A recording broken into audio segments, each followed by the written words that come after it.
उनको महाराज को पुत्र का नाम था ध्रुव महाराज, और जो सुनीति है उन्हीं का पुत्र ध्रुव महाराज। सुरुचि के पुत्र का नाम था उत्तम।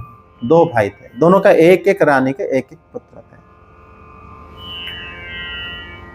ध्रुव महाराज की माता महाराज उत्तनापाद को पसंद नहीं था। क्यों पसंद नहीं था? क्योंकि ध्रुव महाराज की माता जो है उनका नाम सुनीति है, और वो एक भक्त की माता है होंगे। अभी तो वो भक्त हुए ही नहीं थे ध्रुव महाराज, लेकिन भक्त तो कोई अचानक नहीं होता, कितने जन्म का फल उनको मिलेगा तभी वो भक्त हो पाएंगे। उसी प्रकार जन्म ध्रुव महाराज लिए हुए थे, समझे। और उन्होंने, जैसे हम अभी पढ़ रहे थे भगवत गीता में, पिछले जन्म में हमारा संस्कार के हिसाब से ही हमें जन्म मिलता है। ध्रुव महाराज इतने जन्म बिता दिए थे सेवा आदि द्वारा, ताकि इसी जन्म में वो बचपन से ही श्री भगवान को प्राप्त हो गए थे। उन्होंने बहुत पुण्य इकट्ठा कर लिए थे ध्रुव महाराज। और यहाँ पर उनकी जो माता इसीलिए प्रिय नहीं थी। अगर उसकी माता अत्यधिक प्रिय हुई होती तो फिर वो विषय भोग उनके अंदर आ गया होता।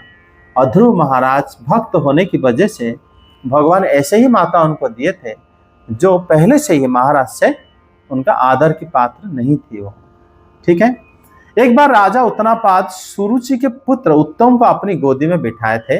उसी समय ध्रुव महाराज उनकी गोदी में बैठने के लिए चाहे, लेकिन महाराज तो कुछ नहीं कह रहे थे, स्वागत भी नहीं कर रहे थे कि हाँ आ जाओ बैठ जाओ। वो कुछ नहीं, न्यूट्रल थे। लेकिन उसी समय सुरुचि देवी आके उनको हटा दिए, और वो कह रहे हैं कि बस ये गोदी में बैठने की तुम अधिकारी नहीं हो। क्यों? क्योंकि यद्यपि तुम राजा के पुत्र हो, लेकिन तुम मुझसे पैदा नहीं हुए हो, इसीलिए तुम उनके गोदी में नहीं बैठ सकते। मतलब राजा की गोदी में बैठने के लिए तुम उनके जो प्रिय रानी उन्हीं के पुत्र अगर होते तो राजा तुम्हें गोदी में बिठाते, लेकिन तुम उनके जो पसंद नहीं करते उन्हीं रानी के तुम पुत्र हो, इसीलिए तुम राजा की गोदी में नहीं बैठ सकते।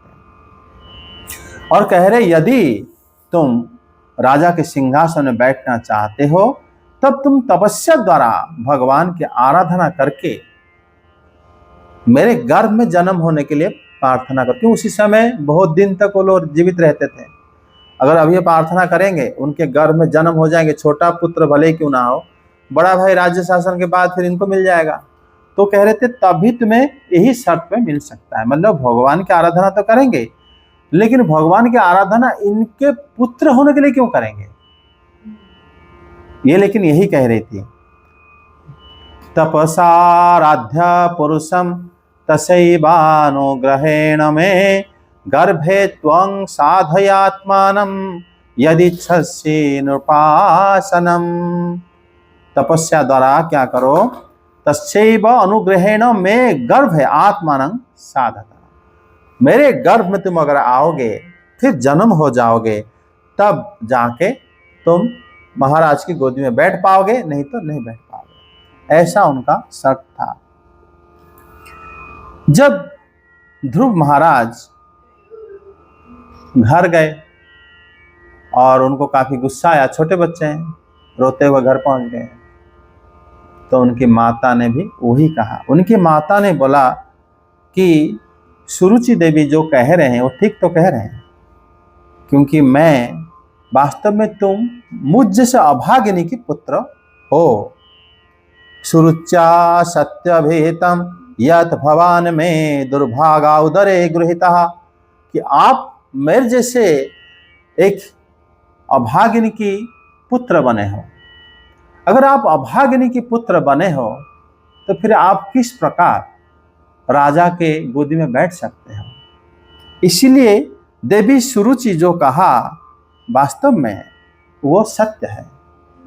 तुम मेरे मुझसे पलते हुए, मेरे दूध पीते हुए तुम बड़े हुए हो, और महाराज मुझे एक दासी की तरह व्यवहार करते हैं, और उनको पत्नी कहने में उनको लज्जा भी आती है।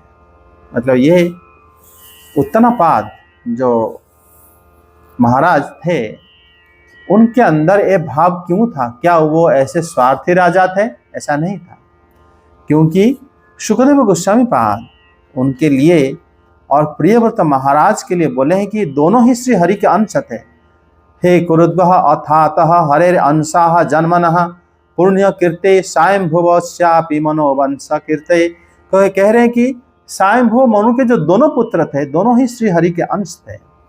लेकिन यहाँ पर उत्तनापाद महाराज के लिए ये कह रहे हैं, उनको लज्जा आता था, क्योंकि जो लोग भगवान के प्रिय होते हैं, दूसरे लोगों जो लोग थोड़ा भोग विलास में रहते हैं, उनको पसंद नहीं आते, क्योंकि उनका उस प्रकार तुम्हारी तरह भौतिक लालसा नहीं होता। तो वो इसीलिए देवी जो सुनीति थी, उनको महाराज जो है इसीलिए उनको इस प्रकार स्वीकार नहीं करते थे। तब उनके माता ध्रुव महाराज को कह रहे हैं कि हे वत्स, तुम द्वेष भाव छोड़कर तुम भगवान श्री कृष्ण की आराधना करनी चाहिए, क्योंकि अगर तुम करोगे, तुम उनके समान राज सिंहासन अगर बैठना चाहते हो, तो भगवान श्री कृष्ण की आराधना करो, उनके आराधना में लग जाओ, क्योंकि उनकी आराधना करके ही तुम्हारे पितामह कौन, स्वयंभुव मनु, उनको ही राज्य मिला था, पूरा पृथ्वी। उनको आराधना बड़े बड़े लोग करे हुए हैं, और तुम अगर करोगे उनकी आराधना, तो तुम्हें जो भी इच्छा, जो भी दुर्लभ वस्तु क्यों ना हो, तुम्हें प्राप्त हो जाएगा। तो ये बात माता सुनीति ने ध्रुव महाराज को बोल दिया। ध्रुव महाराज जब देखे कि सिर्फ भगवान को ही आराधना करना है, वो भगवान के बारे में सुनीति जानती थी, क्योंकि उन्हीं के घर, उनका घर ऐसा था, उनके घर में नारद मुनि आते थे, क्योंकि नारद मुनि स्वयंभुव मनु के भाई जैसे हैं, वो सब ब्रह्मा जी के पुत्र हैं। तो उनके घर कैसा होगा? ध्रुव महाराज बचपन से वो सब जानते थे, प्राणायाम क्या होता है, कैसे मतलब रेचक पूरक कुंभ करा जाता है, वो सब जानते थे।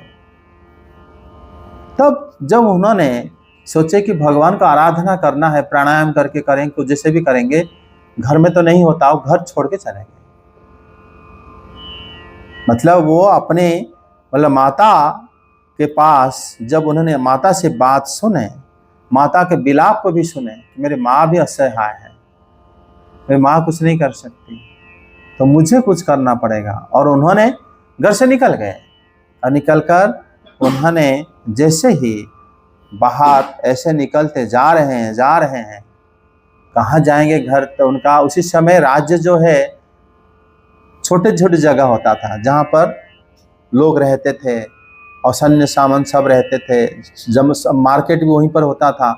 उसके बाहर जाओगे तो पूरा जंगल ही जंगल होता था, फिर जहाँ पर लोग रहते थे वहाँ पर बस्ती होता था, ऐसे होता था। ध्रुव महाराज जैसे ही निकले तो उसी समय श्री नारद उनको आके मिले। श्री नारद उनको पहले तो समझाए कि वत्स तुम कहाँ जा रहे हो, तुम आओ मेरे साथ, मैं समझा दूंगा, वो तुम्हें गोदी में बिठा देंगे। लेकिन ये फिर नहीं माने। उन्होंने कहे अथ मात्रोपदिष्टेन योगना बरुरुत्सासी यत प्रसादं सवै पुंसं दुराराध्यो मतो ममः। नारद जी और समझा के कह रहे हैं कि बस अपनी माता जो कह दिया है, परमात्मा की कृपा कि तुम प्राप्त करने से सब मिल जाएगा, लेकिन परमात्मा मेरे हिसाब से दुराराध्य है, दुष्प्राप्य है, उनको मिलना इतना आसान नहीं है। तुमको मतलब भगवान को पाने के लिए लोग जन्म जन्म बिता देते हैं, तुम अभी छोटे से बच्चे हो, तुम किस प्रकार भगवान को प्राप्ति करोगे? तुम बड़े हो जाओ, जब तुम्हारी बुद्धि आ जाएगा, तुम जाके श्री भगवान को मतलब प्राप्ति करने के लिए कुछ ना कुछ उपाय कर लेना, उस टाइम मैं बता दूंगा, लेकिन अभी नहीं जाना चाहिए, बड़ा होने के बाद जाना चाहिए। वो कह रहे हैं बड़ा होने के बाद परमार्थ साधन के लिए कुछ ना कुछ कर लेना। उसी समय ध्रुव महाराज कहते हैं सोऽयं सम भगवता सुख दुख नात्मनम दर्शितः कृपया पुंसं दुर्दोषो अस्मद्युधेषु यः, कि हे भगवान, जिन लोगों का चित्त सुख दुख में चंचल हो जाता है, वो लोग शांति के लिए आपकी ये बात जो है हो सकता है सुने, लेकिन मैं नहीं सुन सकता आपकी बात, क्योंकि मुझे क्षत्रिय स्वभाव प्राप्त जो हुआ है, मतलब मुझे काफी अपमान लगा है, मैं ऐसा नहीं कर सकता। जो लोग सुख दुख में जिनका मन चंचल हो जाता है, उनको शांति के उपाय जो ढूंढते हैं, उनके लिए आप कुछ कर सकते हो, लेकिन मैं नहीं कर सकता। तभी फिर भी मुझे भयंकर, क्योंकि मुझे भयंकर क्षत्रिय स्वभाव मुझे प्राप्त हुआ है, मैं किस प्रकार आपकी बात मान लूं। हे राजन, न है ब्राह्मण त्रैभुवनोत्कृष्टं अस्मन् अन्यैः पितृभिः अप्यनाधिष्टं पदं जगिषो मे साधु वत्रमब्रूहि, कि आप वही मुझे बताओ जिससे सबसे उत्तम राज्य, उत्कृष्ट, मेरी पापा से भी मेरे दादा से भी अच्छा राज्य मुझे जिस प्रकार मिलेगा, उसका उपाय मुझे बताना है तो बताओ, इसके अलावा कोई बात नहीं करनी मुझे। उन्होंने ध्रुव महाराज पर रोक टोक उनको मना कर दिया। श्री नारद जब देखे, मैत्री मुनि कहते हैं नारद जी जो ध्रुव महाराज की बात सुने, सुनकर प्रसन्न हुए और बोले कि इतना जिद, और जिद भी है श्री भगवान को मिलने से उनसे मांगेगा बच्चा। और श्री नारद देखिए जिद है, योग्य है, तो उसको मंत्र दे दिए, उपदेश दे दिए श्री नारद जी। तो उनको जो उपदेश दिए, उन्होंने बोले कि तुम्हारी माता ने जो कहा है कि श्री भगवान वासुदेव ही इसके उपाय है, उन्हीं को मन लगा के भजन कर लेना। और तब उन्होंने बताया कि हे तात, ततात गच्छ भद्रं ते यमुनास्तट शुचिः पुण्यं मधुवनं यत्र सन्निध्यं नित्यदा हरेः, जहाँ पर भगवान हमेशा रहते हैं। कल हम कुछ श्लोक चर्चा कर रहे थे ना, कि भगवान हमेशा रहते हैं नित्यदा, जहाँ विराजमान करते हैं, कहाँ? मधुवन में। मधुवन, मथुरा, वृंदावन, वहीं पर हमेशा रहते हैं, तुम वहीं जाओ। नारद जी उनको लैंडमार्क बता दिए, उसी जगह को जाना। क्यों? बच्चा है, कहीं और जगह में भगवान तो सर्वत्र मिलते हैं, लेकिन वहां जाएगा क्योंकि वहां भगवान सर्वत्र वास करते हैं। ये बात ध्रुव जी की मन में चला गया झट कि वहीं भगवान रहते हैं कि मैं अगर जाऊंगा वहीं पर वो मिलेंगे जरूर। और नारद जी झूठ नहीं बोलते हैं, और नारद जी जो मुझे बोले हैं भगवान वहीं जरूर मिलेंगे। उन्होंने यमुना जी उस पवित्र जल में उन्होंने बताया कि 3 काल स्नान करना है, सुबह, मध्याह्न और शाम को।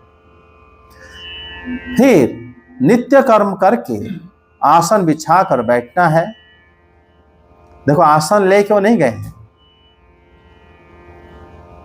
जैसे यहाँ पर हम जाते हैं पूजा की दुकान में मिल जाता है, आसन हो और दिया हो, बत्ती, कपूर, माल सब मिल जाएगा। ध्रुव महाराज को कुछ नहीं लेके गए थे, घर से निकल गए से कि तुम्हें आसन से बैठकर पूरक, कुंभक, रेचक 3 प्रकार के प्राणायाम द्वारा धीरे धीरे प्राण, मन, इंद्रियों को दोष को दूर करके धैर्य पूर्वक परम सर्व भगवान को ध्यान करना चाहिए। भगवान कौन है, कैसे दिखते हैं, कुछ नहीं पता है। इन्होंने बोले भगवान पर ध्यान कर लेना, अध्ययन कुछ नहीं करे। फिर भी उन्होंने बताया अपना नित्य कर्म करके प्राणायाम वगैरह करना, आसन बिछा के बैठना। अब बच्चा है उससे भी छोटा, 5 साल के,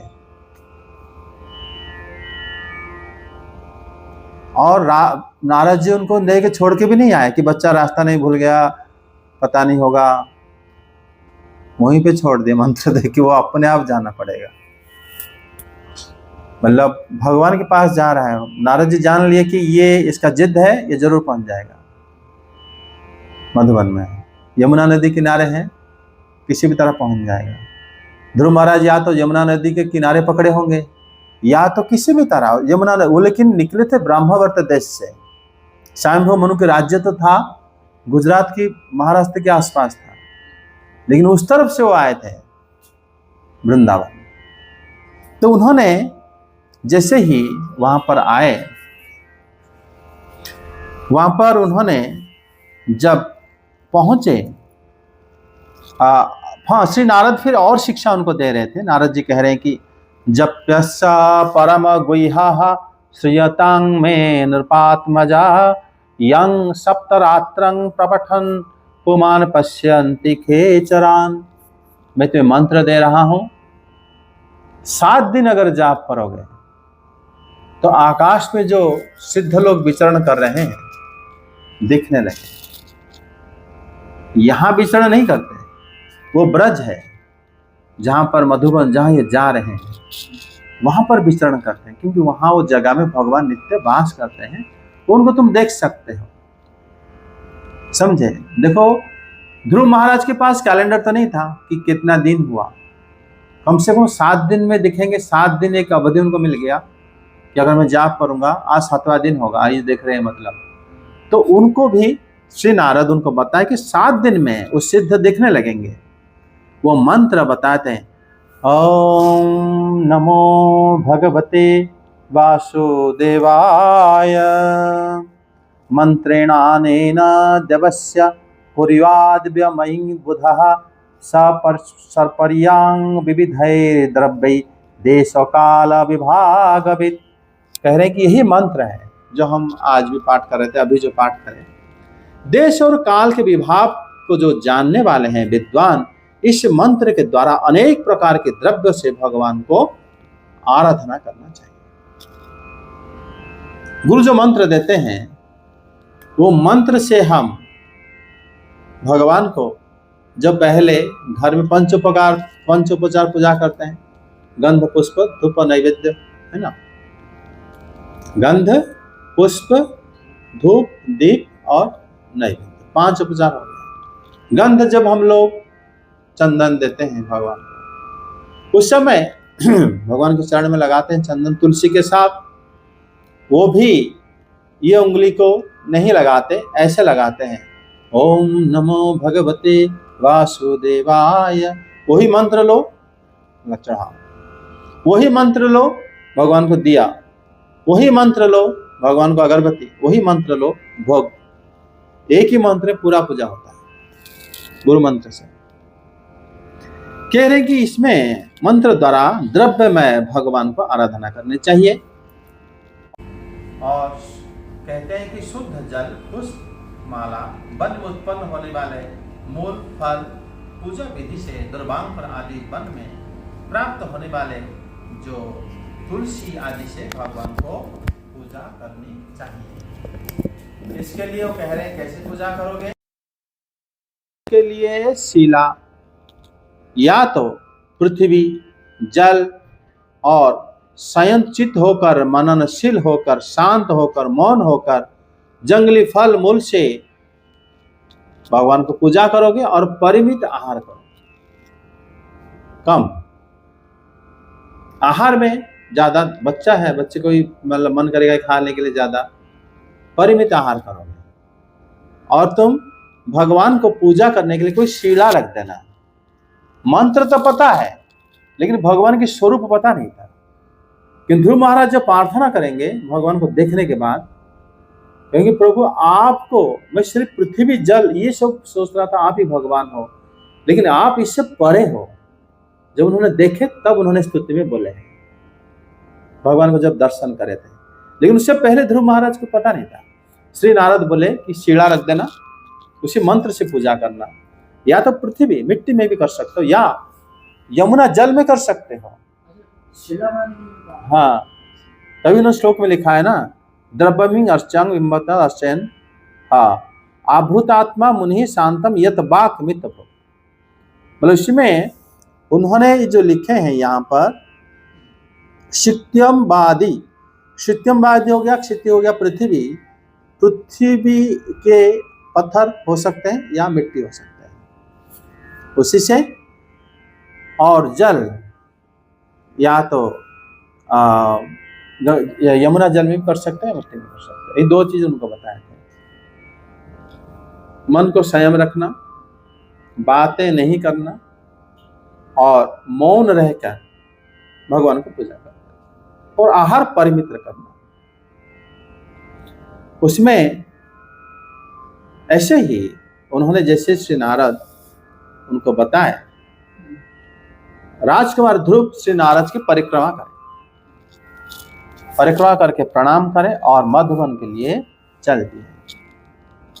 तब उन्होंने जब श्री नारद देखे कि मधुबन के जा रहे हैं, श्री नारद उनके घर आए, राजा को बताए कि राजा, वास्तव में तुम्हारा जो पुत्र है अभी ध्रुव जो है तपोवन में चला गया है।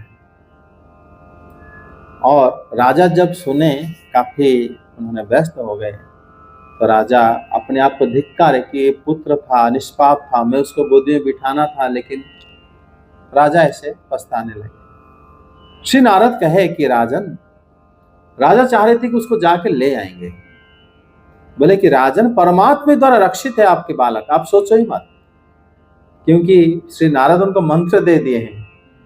मंत्र जब कान में गया है तो वो तो बीज आ गया अंदर, उनको कुछ नहीं होगा, ये बात श्री नारद को पता है।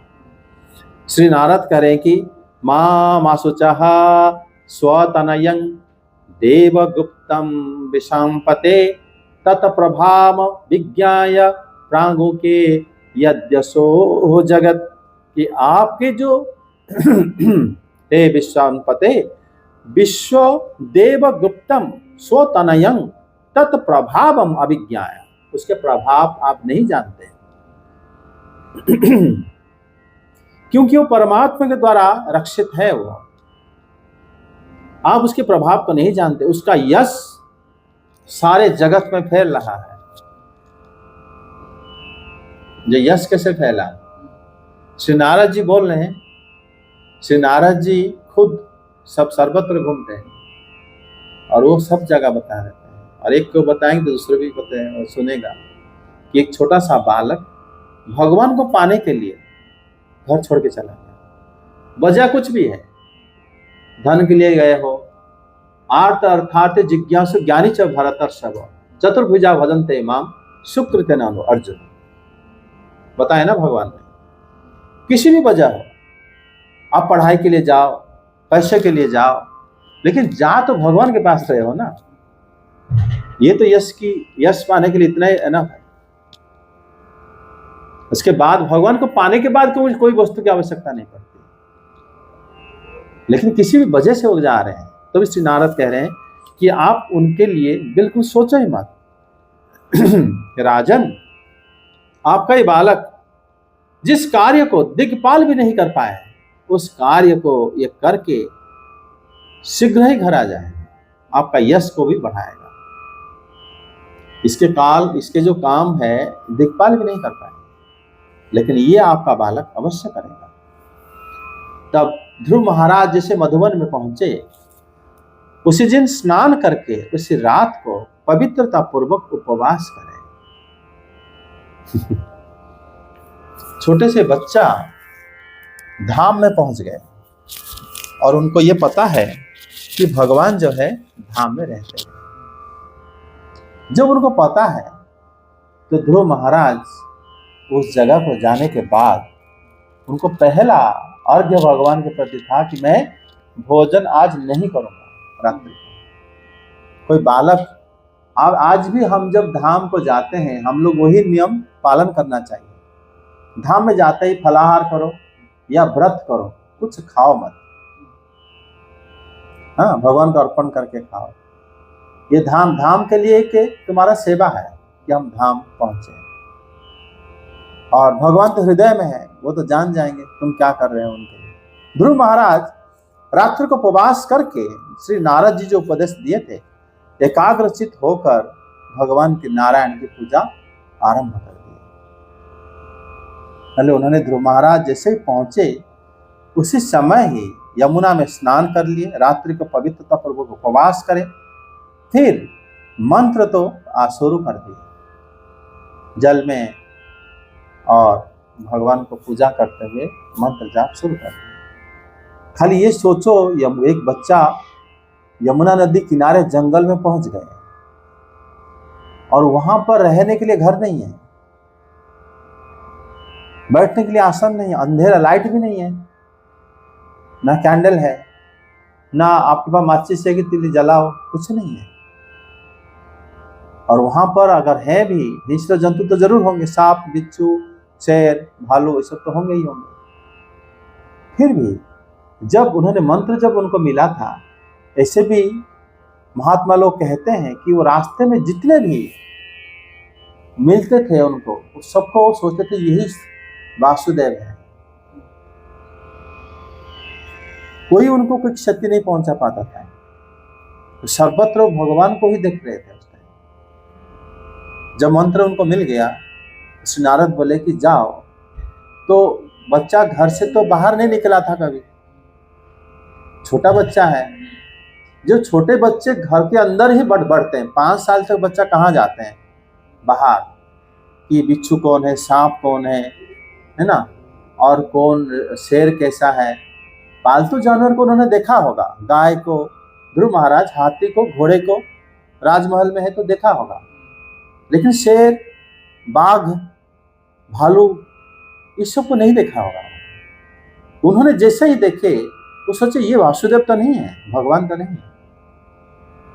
उनको आलिंगन करने जाते थे वो लोग, उनको कोई क्षति नहीं पहुंचा पाते थे। ध्रुव महाराज ऐसे पहुंच गए मधुबन, और मधुबन में पहुंचकर उन्होंने व्रत करके श्री नारद की जो मंत्र को जाप करना शुरू कर दिया।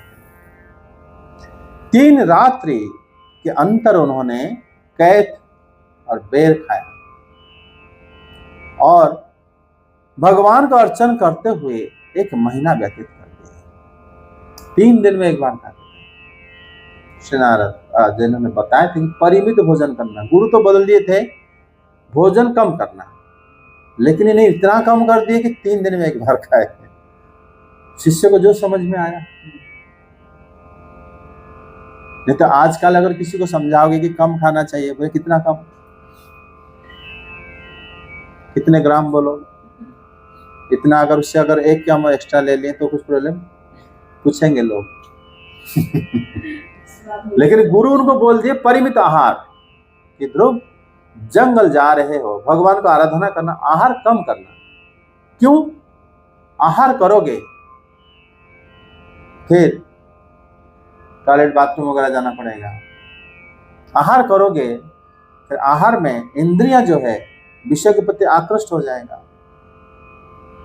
होगा कि नहीं? क्योंकि बलवान होगा, बलवान होते हुए चाहेगा और कुछ करने के लिए।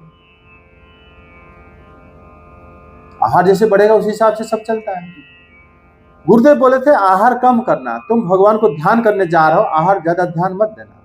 उन्होंने आहार बिल्कुल 3 दिन में एक बार खाते थे, वो भी कैथ। कैथ जो फल है वो गर्मी में होता है। ध्रुव महाराज क्योंकि बच्चा था, अगर ये सर्दी में गए होते तो साधन और ज्यादा टिपिकल हो जाता है। ये मतलब गर्मी में थे, बारिश सीजन में भी रहे थे, उसके बाद कार्तिक वगैरह महीने के बाद शायद आ गए थे। ध्रुव महाराज जब उन्होंने कैथ और बेर भी गर्मी में ज्यादा होता है, गर्मी और सर्दी से मिलता है, उसी सीजन में ध्रुव महाराज कैथ और बेर खाकर भगवान को अर्चना करे और 3 दिन के बाद एक बार खाते थे, और खाते थे सुबह सुबह। फिर वो 3 बार नहाते थे यमुना नदी में, नहाकर वो मंत्र में भगवान को पूजा करते थे। ठीक है, वहां दिया और अगरबत्ती तो नहीं है, लेकिन बाकी मंत्र में द्रव्य द्वारा, फूल, जंगल में फूल था, और द्रव्य जैसे फल वगैरह, उसी से वो पूजा करते थे। पूजा तो रोज करते थे, लेकिन फल वगैरह देते थे, लेकिन वो खाते नहीं थे। वो खाते थे 3 दिन में एक बार, फिर बाकी क्या करते थे? जल में प्रवाहित। उसमें जैसे ही वो ध्रुव महाराज से करते थे, उसके बाद दूसरे महीने में 6 दिन में एक बार सूखे तृण और पत्ते खा के भगवान की अर्चना करते थे। क्योंकि जब भगवान को पूजा करते थे, तृण जो घास है उसमें भी पूजा करते थे, और तुलसी के पत्ते पूजा करते थे। और जब पूजा करते थे वो पूजा के द्रव्य को अलग अगर इकट्ठा रखे और रखते हो, जैसे फूल वगैरह रखते हैं, वो जब सूख जाता है उसी को वो 6 दिन में एक बार लेते थे, एक बार।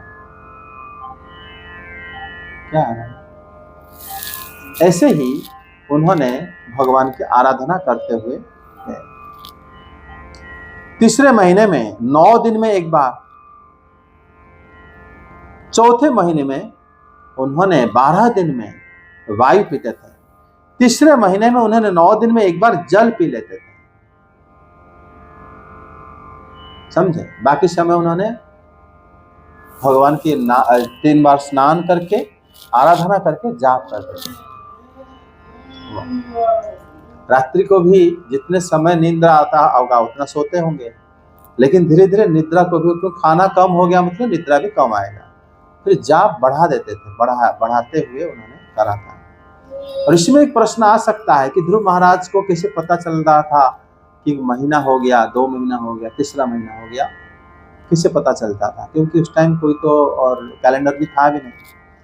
एक तो महीना पता लगाने के लिए तिथि, नक्षत्र और ग्रह, जैसे चंद्रमा, उससे पता लगाते थे महीना। और दूसरा है जाप के माध्यम से भी वो पता लगा सकते हैं,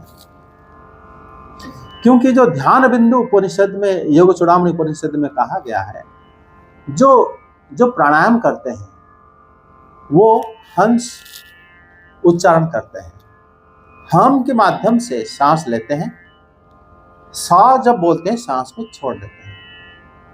उल्टा प्रक्रिया में उसको सो अहम बोलते हैं, या तो हम सा बोलते हैं, हम सा, या तो सो अहम। यही परिधि में जाप होता है। वो बताया जाता है कि अगर 24 घंटा अगर आप कोई जब प्राणायाम में समाधि हो गया और जाप कर रहा है, तो वो 21,600 जाप वो कर लेते थे। हंस अगर कोई करेगा कैसे? 2 सेकंड में हम करके अंदर लेगा वायु को, फिर 2 सेकंड में उसको छोड़ देगा, ठीक है। उसी प्रकार में अगर कोई करे, लंबा सांस लेगा ना, लेके फिर लंबा सांस में छोड़ेगा, अगर इतना उन्होंने करता है तो 24 घंटे के अंदर उनके पास 21,600 जाप हो जाता है।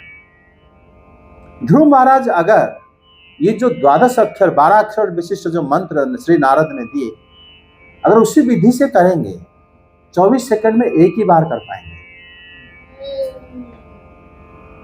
12 माला अगर करेंगे तो उनका स्नान और पूजन अगर दिन में 3 बार के 3 घंटा भी अगर लगता होगा, 1-1 घंटा, बाकी दिन में 3 प्रहर पता लगाने के लिए 12.5 माला अगर करेंगे, उनका पूरा समाप्ति हो जाएगा कोई विधि से। तो उसी से पता चल जाता है कि दिन में इतने बार हुआ है, इतने दिन में इतने दिन हुआ है।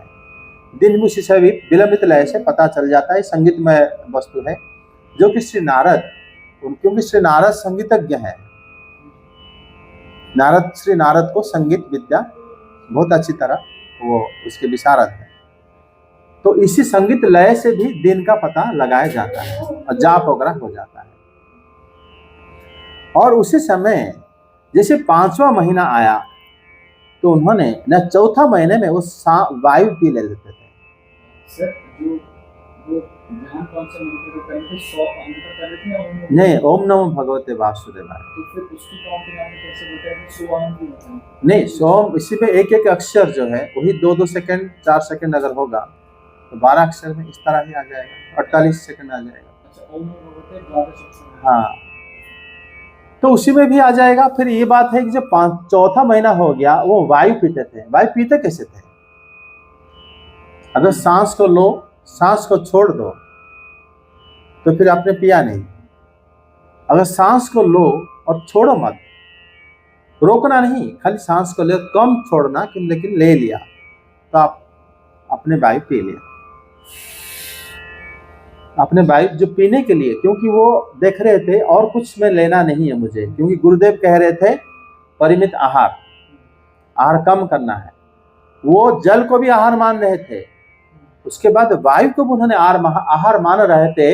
इसीलिए उन्होंने छठा महीना जब आया, 5वां महीना जब आ गया, उन्होंने वायु भी लेना छोड़ दिया। उसी समय वो नींद को भी और नहीं लिया, सोए भी नहीं। जब सोए ही नहीं तो एक पैर में खड़े हो गए और वो भगवान को ध्यान करने लगे। उस समय जिसे उनका मन लग गया, और मंत्र को ध्यान पहले कराया जाता है। जो मंत्र को उन्होंने ध्यान करने लगे, वो मंत्र में ध्यान करते हुए वो महत्तत्व, क्योंकि उन्होंने ओम शब्द का जो परिभाषा ध्रुव महाराज जानते थे कि उसी से सृष्टि का पूरा सृष्टि, स्थिति, प्रलय आदि सब उसी ओम के अंदर है। वासुदेव सर्वत्र स्थित हैं, वो सर्वत्र को मानते थे। पृथ्वी, जल, आकाश, वायु, ये सब, वन, जंगल, पशु, पक्षी, मतलब मनुष्य, देवता सब है उसी में। इसी को उन्होंने ध्यान करते, क्योंकि यहाँ पर बताया गया है महदादीनाम आधारम प्रधान पुरुषेश्वरम ब्रह्म धारणमानस्य त्रयलोक चकम्पिरे। उन्होंने महत्तत्व आदि आधार प्रधान पुरुष के नियामक ब्रह्म को भी धारणा करके उन्होंने मतलब जैसे ही जान लिया कि यही ब्रह्म है और मैं ब्रह्म से अभिन्न हूं, अपना शरीर को उन्होंने भूल ही गए। जब इतना कोई कंसंट्रेट हो जाता है भगवान के प्रति, तो उनका शरीर है करके उनको पता ही नहीं चलता। तो फिर शरीर, उन्होंने बोले कि ये जो है बाहर जो है ये भगवान है, ब्रह्म है, मैं उन्हीं का अंश हूं, मैं जो ही।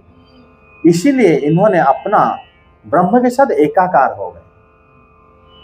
तो एक जब हो गए तब उन्होंने सांस जब रोके, सबका सांस रोक दिया। यही विधि है। जब उन्होंने अभेद हो गए कि भगवान और मेरे में कोई भेद नहीं है, वो जब भेद कराने के लिए भगवान सामने आ गए, तो उन्होंने जब भगवान को देखे तब उनको भेद ज्ञान आ गया कि ये अलग है, मैं अलग हूं। तो फिर सबका सांस शुरू हो गया। भगवान की भक्ति बड़ा अद्भुत है। उन्होंने क्या करा, भगवान के स्वरूप को ध्यान ना करके पूरा जगत को उन्होंने ध्यान करे थे ध्रुव महाराज। जगत के साथ खुद को एक मान लिए। जब एक मान लिए, एक मानने के बाद उन्होंने सांस लेना कि परिमित आहार करना है तो छोड़ दिए सांस लेना, सबका सांस रुक गया, क्योंकि वो सबके साथ एक हो गए। और ये रोकेंगे तो सबका रुक जाएगा उसको। लेकिन अगर उन्होंने दूसरे प्रकार का ध्यान करे होते, जो योगी लोग करते हैं, भगवान को हृदय में मतलब इतने बड़े भगवान के स्वरूप को, फिर वो प्रॉब्लम नहीं हुआ होता। उन्होंने पूरा जगत को ध्यान कर रहे थे ध्रुव महाराज। उस समय में जब सारे देवता श्री भगवान को आके उन्हें प्रार्थना करें कि किस प्रकार मतलब हम, ये सांस तो हमारा भी नहीं चल रहा है, कैसे पृथ्वी प्रलय नहीं हो जाएगा। तब उसी समय श्री भगवान बोले कि आप लोग जो तुम लोग डरो मत, मां भ्रष्ट बालं दुरत्यात् तपसो निवर्तिष्यसे स्वधाम प्रतियातमयि संगतात्मा वोतानापद वोतवो प्राण निरदः। क्योंकि उस समय उसके अंदर अभेद धारणा हो गया है ध्रुव के अंदर कि मैं जो है, मेरा भक्ति ऐसा है कि अगर कोई अभेद मान लेता है कि मुझे और उसमें कोई, जगत में और उसमें कोई अंतर ही नहीं है, तो ऐसा ही तो होगा ही होगा। जब भेद आ जाता है कि प्रभु ये जगत में नहीं है, जगत से परे है, तो फिर जगत में सांस वगैरह तो चलेगा।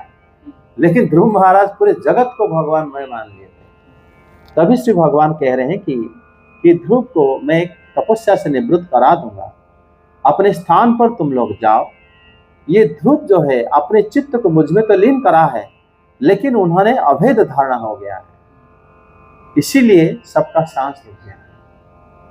इसमें ही आज यहीं पर रोकते हैं, अध्याय समाप्त हो गया। जय जगन्नाथ।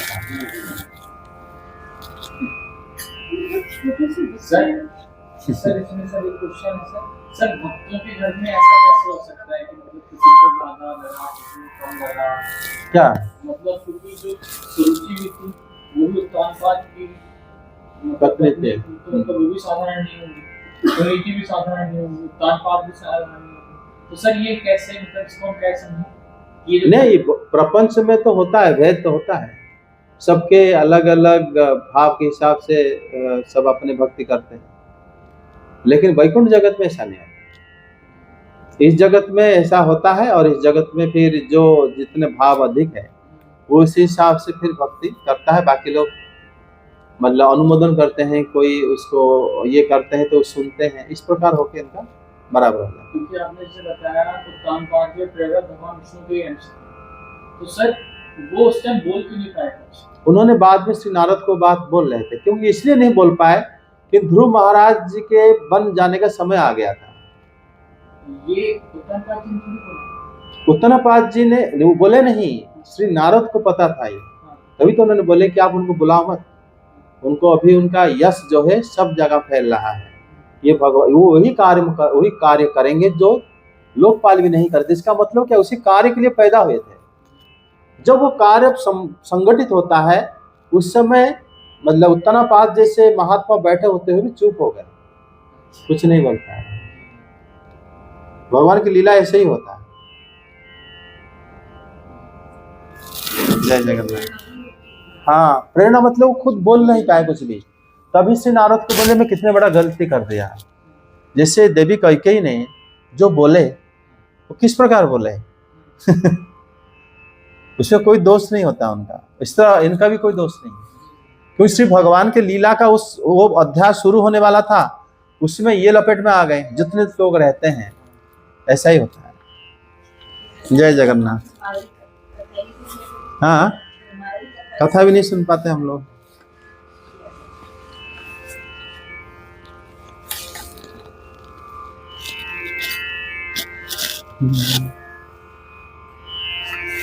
हरे कृष्णा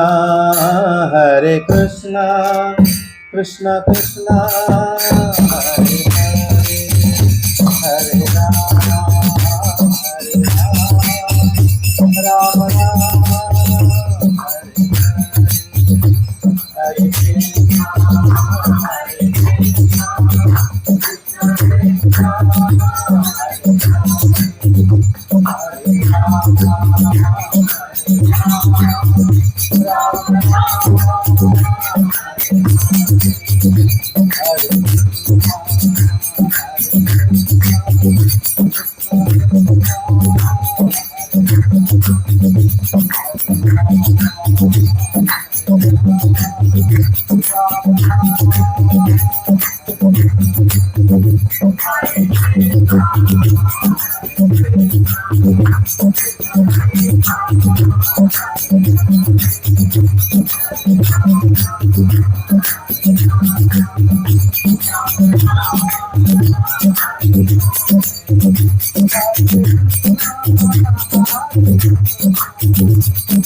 जय श्री बलदेव, जय श्री सुभद्रा, जय श्री जगन्नाथ, जय श्री सुदर्शन देव की जय। भक्ति देवी तुलसी माता की जय। ग्रंथराज भागवतम की जय। सभी भक्त वृंद की जय। वृंदावन धाम की जय। जय जय श्री राधे।